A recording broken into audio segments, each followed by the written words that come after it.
This one's a real quick video. There were just two things that I wanted to mention. One is an idea that I had, and it was just the spark of an idea, a very vivid image that I remember came to me while I was driving. I don't remember what it was that actually sparked the idea. I don't like saying spark again. Something happened or something was said on the radio or whatever, and this idea came to me, and I liked it a lot. The other one, the second thing I want to talk about real briefly, because it honestly deserves a video of its own, and it's probably been mentioned before in one of the earlier videos, came about. I have a new old school RPG that I was reading the rules for, and it mentioned this really old school concept that you don't see too often in newer RPGs. And I think it has a real place, and I really have a nostalgic love for it. And I was deliberately vague, and you might be wondering, why am I looking at My Little Pony again? This one just kind of ties into it. It's a picture that I got recently. I loved the rainbow fire. I think that's pretty cool. And the idea that I had that was sparked in my head was the idea of a rainbow-themed temple. Now, the theme isn't rainbows. The theme is actually prismatic. On the one hand, I wanted to mess with my gaming group. I'm by far the most rules-savvy member of my gaming group. None of them are slouches at it, but I know more of the rules than most of them. And so if I wanted to put together an encounter or an adventure that was challenging, and completely legal by the rules, that'd be easy enough. But I wanted to put together something that would they would not be happy to go there. And I was thinking, a rainbow-themed temple. But no. Prismatic has a long history in D&D. Even back in the first edition, I believe it was back in first edition. Now I can't say for sure. There is the Prismatic Spray and Prismatic Wall and Prismatic Sphere spells. And what they did was it was one of each color. So it went red, orange, yellow, green, blue, indigo, violet. And each of those colors was associated with a different spell effect. Now, when you were using Prismatic Spray, this was a ray attack. And I think you would roll randomly on a chart, and it would tell you which of the colors you sprayed out at that moment and hit the person with, and they would do different spell effects. I know, I believe red deals fire damage, and one of them does a flesh to stone spell and things like that. Prismatic Wall creates a wall, and all 7 of those colors were part of that wall. And so if someone wanted to pass through, they would be subject to each of those spell effects. And then Prismatic Sphere surrounded you in a protective coating of those 7 colors, and the same thing would happen. If someone wanted to get to you, they'd have to go through all 7 colors. Now, in addition to each of the 7 colors dealing damage and having a spell effect on you, there was a particular spell you could cast to beat that particular one. I wish I had looked some of the actual information up. This is all just off of my memory. And the last time I read a prismatic spell was easily years ago. But just know that there's a history in D&D of there being these 7 colors and these tied-in spell effects. And in some cases they make sense, like red dealing fire damage, but in other cases they don't make sense. I don't remember what color causes flesh to stone, but one of them I believe does. So there's that. And that would be the theme of the temple. You would have all of these 7 colors. They wouldn't necessarily be arranged in a rainbow or anything. But there would be that. And now the vivid image that I had, the thing that brought this idea to my attention was, it's a very old school D&D thing, and I'll talk about that in just a second as well. But you'd arrive at the temple, and even if the temple itself wasn't like the very first, set of doors or anything bright red or anything, there were these 7 stone urns, and they were these big, heavy stone urns, like you would keep water in or something. Think of like a pot for you to plant, a tree in. It would be, that kind of big urn. And inside there would just be powder, and it would be dye. It would actually be the dried powder version of a dye, mixed with water and combined with cloth, and you would have dyed cloth. So in a way, the dye itself, just this powder, part of this was inspired actually by working at the compounding pharmacy. They don't put any colored dyes, as far as I know, into their capsules. you can get the capsules. The capsules themselves, depending on what drug you're filling, you'll use a colored capsule. Other times, use a clear capsule. When I was in school, we would actually add dye to the drug, and then we would use clear capsules, and then the color of the drug would show through. So part of this idea came from that. So you would have these dyes, and back in the day, very dye. Man, I'm not speaking very well.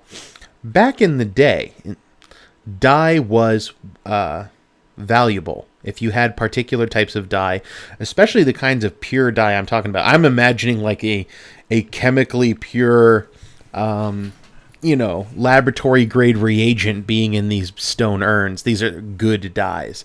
So the players could, at that point, just scoop a bunch of dye into sacks or other containers. They have to find some way to transport it. Literally pouring dye into a sack is not going to do you so well. But they could sell the dye, and that in and of itself is a treasure. So there's some of that wealth. But what my idea was, in addition to having these urns with the 7 different colors in them, I was thinking of a prism, because that's where prismatic comes from. From the fact that a prism splits a color in white light into the 7 colors. The spectrum of light, as it were. So what my idea was is in the dungeon at some point, or actually at multiple points, there would be these prisms that would change light basically into a laser beam that would deal damage to you. But here's the deal.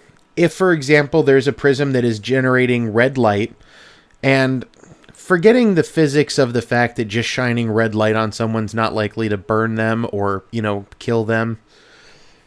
If you had a red light laser beam and it's coming at you, if you're covered in red dye, you're reflecting the red light, so it's not going to deal damage to you. And that was the idea, the initial idea I had. I saw these 7 urns with the 7 colors, and I saw that there would be these prisms. Specifically, they're magic prisms, so when the light shines through, only the one color is going to come out focused into a laser beam at you.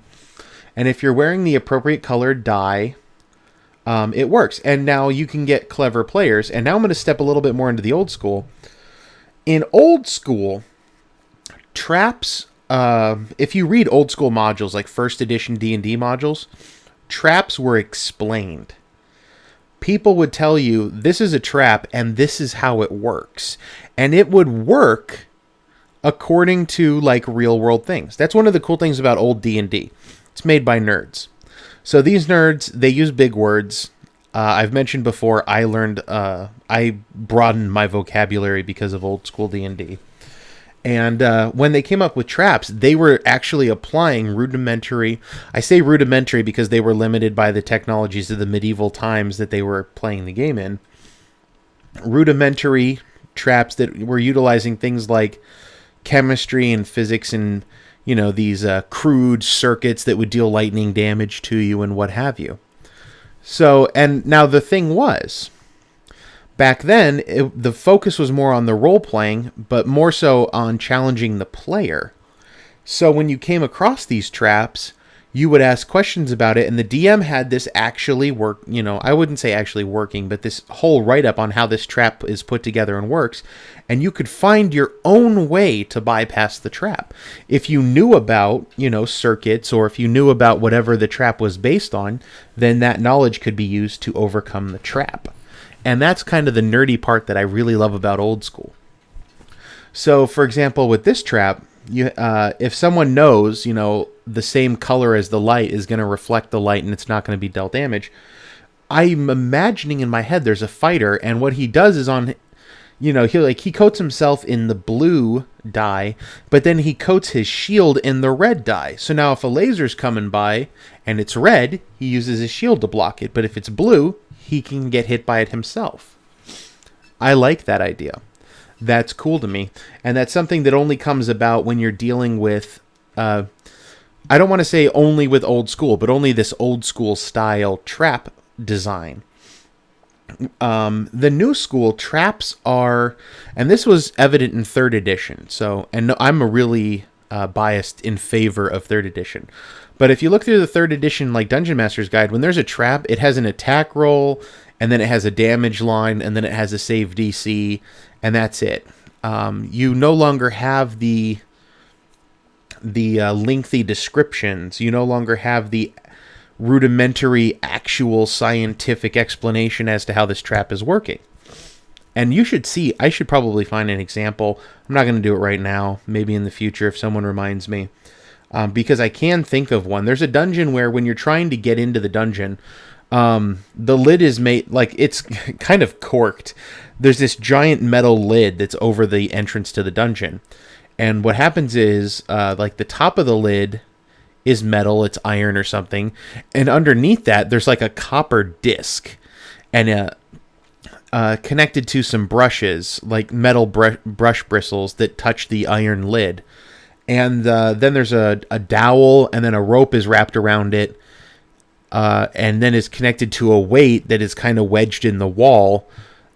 And what happens is when the player characters start to lift the iron lid, the weight, lifting it causes tension on the rope, which pulls the weight off of the wall, off of its perch on the wall.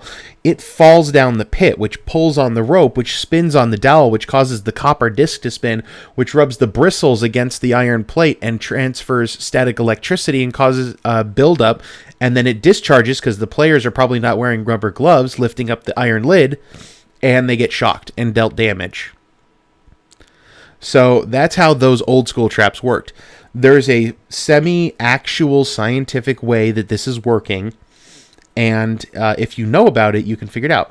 For example, if the players only lifted the lid just enough, just barely, because you have to lift it a little bit in order for the weight to get pulled out of the wall, and then they were to, hold a torch or something underneath, or just otherwise maybe they have an elf or a dwarf who can see in the dark or low light.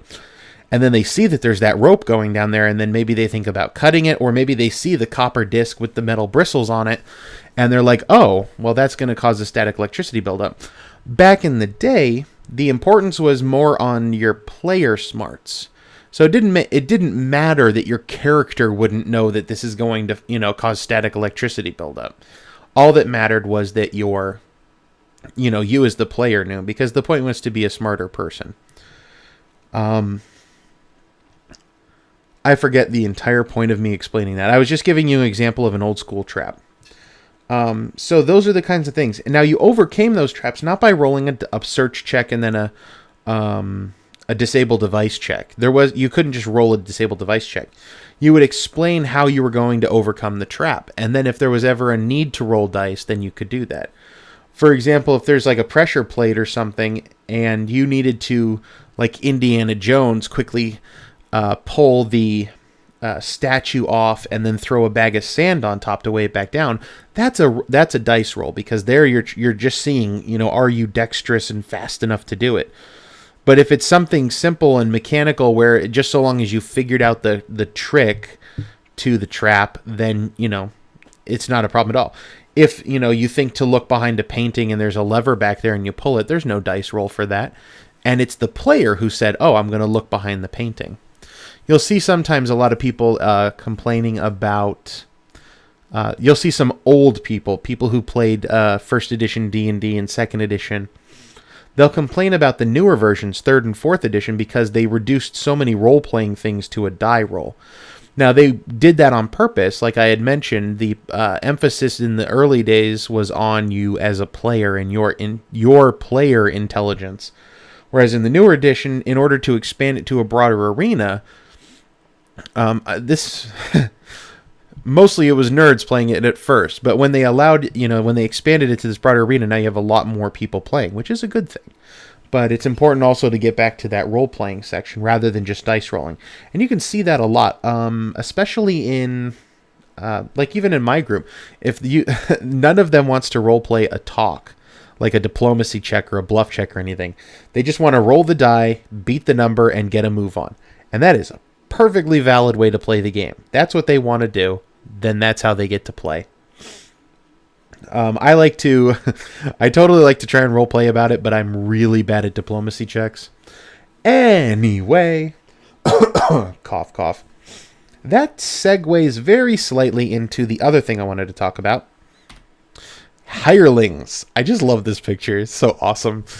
This is my new character, by the way, too. I'm playing my rogue Knuckles, the half-orc thug, died a couple weeks ago in our campaign. Partly because my cousin's character shot me with his Eldritch Bolt, and partly because I charged a creature with reach, forgot he had reach and died and literally died negative con to the ensuing attack of opportunity. So then my DM told me, well, I told the DM, what would you like me to make? I'll go ahead and make whatever you want. He really didn't like my rogue because my rogue dealt insane amounts of damage. So he told me make a bard. And so I made a bard in the flavor of Dr. Facilier from The Princess and the Frog. I don't remember what his first name was, so I called him Renaud Facilier. And this is now Dr. Renaud Facilier. I love this look. Anyway, yeah, I was reading, there's an old school role-playing game called Lamentations of the Flame Princess. I'd heard a lot about it before, but I'd never read it, so I got it. I started reading through it. Old school role-playing games, the newer ones, there's this old school renaissance going on. The D20 license opened it up so that you could now recreate first edition and basic D&D and release the new rule sets and release new adventures and stuff for it. Give me just 1 second here.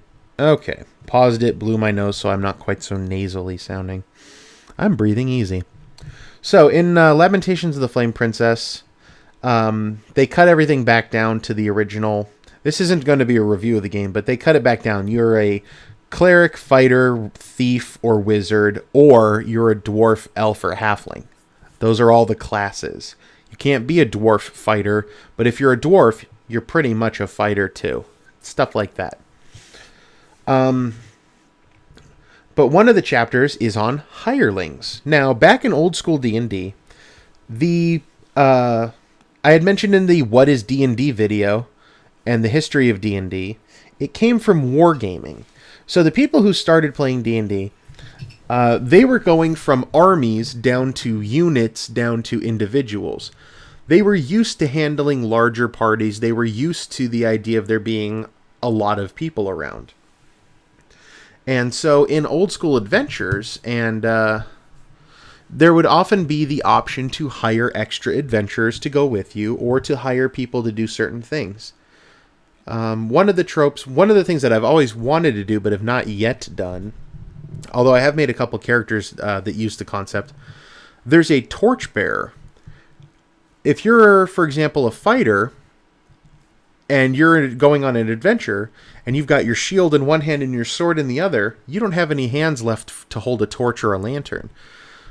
And there's also the idea of, when you get into like more of a Greekish kind of campaign, you have your shield and you have your spear, and you throw your spear at your enemy, and now you don't have a spear anymore. So there's a spear holder for you. You would actually hire someone. Usually they were younger. It could be like a squire. It could just be, a teenager or someone. But they would stand behind you, and they would hold, a bunch of spears in their hands, and then hand you one after you threw yours. Very similar to the torchbearer. And you could actually have someone who would hold a spear and the torch. Their job would be to light your way, but if you needed to, they had a spear so they could kind of defend themselves. They were nowhere near as good as you were. And that's just, the one type of hireling there. There's also the concept, and I'm pretty sure I've mentioned this before in a video, but maybe I didn't. And that's the camp cleric. You could hire a cleric who would then watch the camp. The way old school adventures, a lot of them happened, was that you would have a hex map. And this hex map, instead of having, grids in squares, there was a grid of hexes. And the campaign would start, and there'd be a town or a city or whatever in this hex. And maybe the surrounding hexes or some of them would be revealed and you would know what's there. But then there would just be the great expansion of wilderness. And you would set off into the wilderness. And in certain of those hexes, there were planned encounters. And in other of those hexes, there were a bunch of different books you could buy where you would roll on this table and see what was in those hexes. So maybe, in this hex, there's a tribe of 3 trolls. And so what the DM would say, each hex would cover like a mile or two. Each hex was like a mile across or 2 miles or sometimes 10 miles across. Different scales for different map sizes. But somewhere within that hex, there would be a cave, and then those 3 trolls would be living there. And when the players enter the hex, you'd roll it up, and either they would automatically encounter that if there was a nothing here listed in the hex key, or by nothing here in the hex key, what I mean is if you're rolling on the table and a large block of numbers was the hex is empty. So in that case, if you did roll something, then they automatically encountered it. Other hex keys would have everything that you rolled for the most part would be something. So you'd roll to see what's in the hex, and then you'd roll again to see if the players encountered it that time. If they didn't, then it's treated as a nothing here roll, but you mark down somewhere that that hex has those 3 trolls, so that the next time they come through, maybe then they encounter the trolls. Either way works well.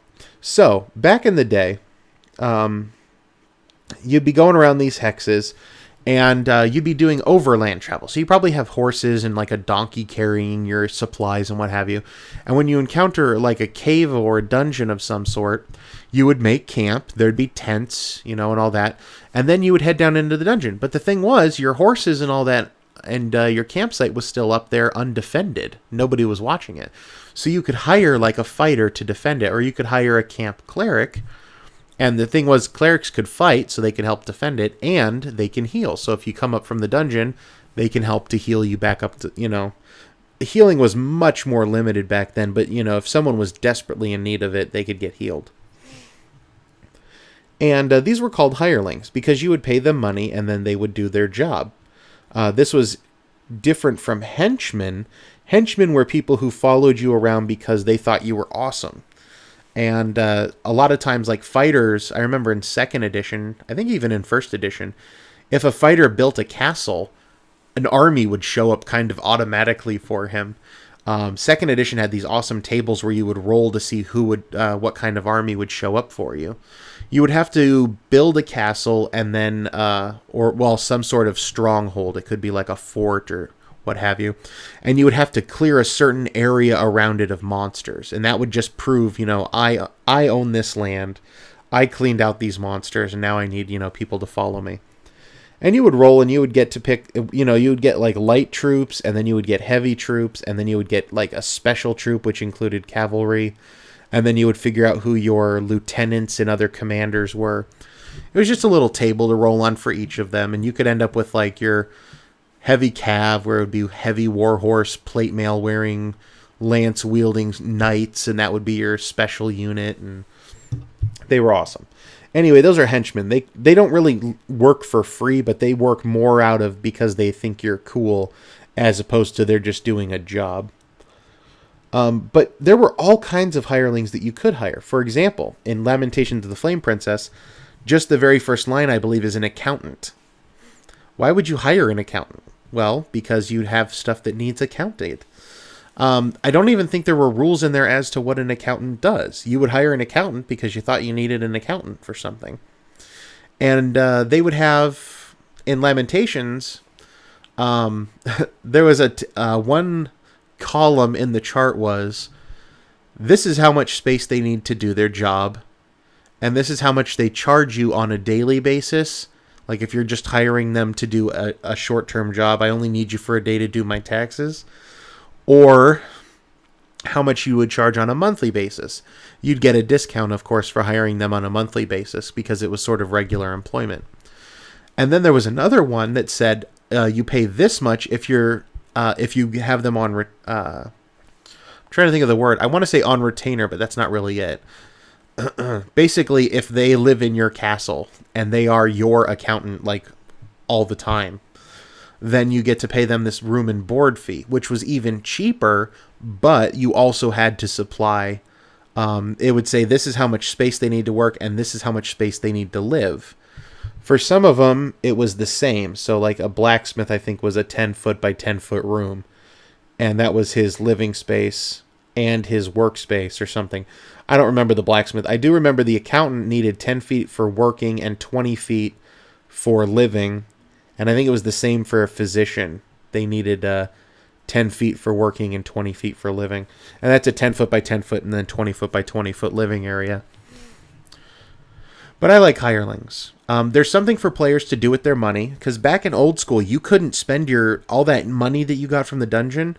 You could buy better equipment, but you couldn't buy magic stuff. Magic equipment was not for sale. So once you were a fighter and you bought your heavy war horse and your barding and your lance and your shield and your plate mail, you had no other use for money other than to build your stronghold and get your followers and hire some people to do stuff. And there's all kinds of hirelings. I remember there was like a falconer that you could hire, and obviously they would train your falcons, and I like the idea. I'm not going to go in. I mean, I could probably go into it even more, but I really don't want to. It kind of deserves its own video. And I still love that face. I'm not even looking at it. I've been staring at my ceiling for the past couple minutes talking. So hirelings, don't see them enough.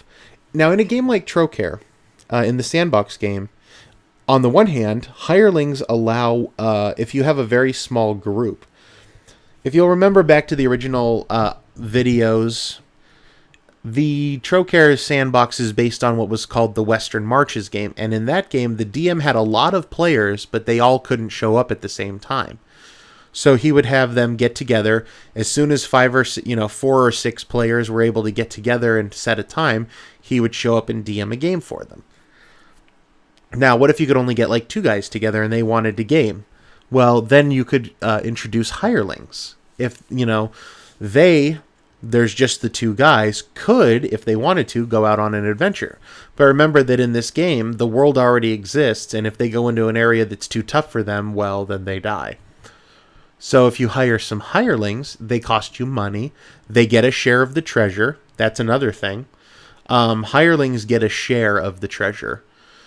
If I remember correctly, one of the hirelings in Lamentations of the Flame Princess was a guide.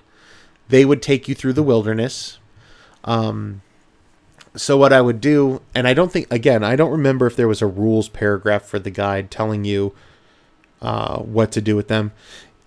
If they were leading you and you roll, on the random table, you would expect there to not be as many encounters if you have a guide who knows the way that they're going. Or if there is an encounter, you would expect perhaps for the PCs to get surprise.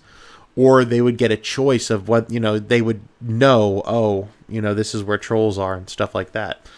And they could choose to avoid it, go around the long way or chance going through it. That's one of the benefits of the guide. But that's also why a guide, I believe, got 1/10 share of the treasure. So he automatically got 10% of the treasure. Now, when you're dealing with the standard, quote-unquote 4-person party, each of the PCs would have gotten 25%, and now they each get 22.5%. So it's not too bad to give up, 10% of the treasure. It's not really cutting into your money that much. Anything else that I wanted to talk about? I mean, yeah, there's all kinds of different hirelings. Usually in the old school games, they'll have a big list of them, and then you just go down. And like I said, most of them are not accompanied by a lot of rules text. They're there because you, with your imagination and your, just your straight up nerdish brain power, can figure out what kinds of things that person can do for you. And it really expands on what the party's doing, because now the focus isn't just on going into the dungeon, killing monsters, and taking their stuff.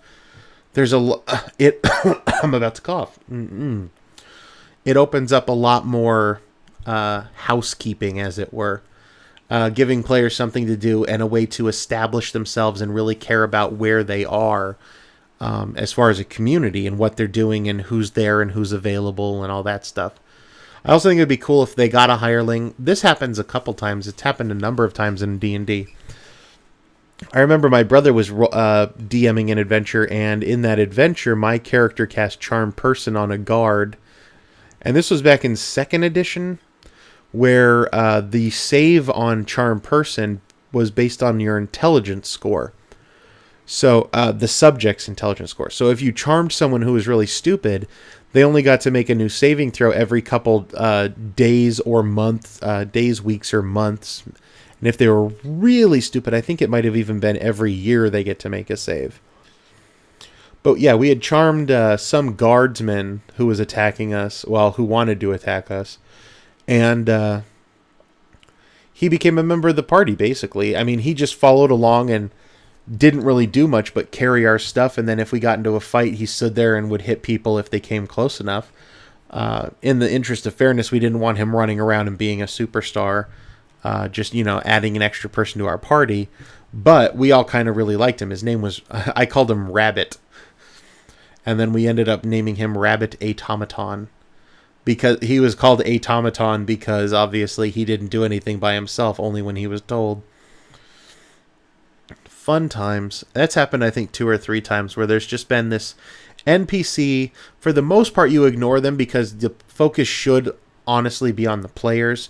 But then the NPC, just rolling dice to add an extra attack roll once around, happens to do something cool, and suddenly everybody is in love with it, and it just takes on a life of its own. Same thing can happen with hirelings. Maybe they hire someone. Maybe that person happens to just, you're rolling to see how well they did it, and they get a 20. Well, now the next time the players come back, they might actually even ask for that. Where's that dude that rolled the 20 last time? We want him again. Cool stuff. Cool beans. All right, this video is way longer than I wanted it to be. Until next time, bye-bye.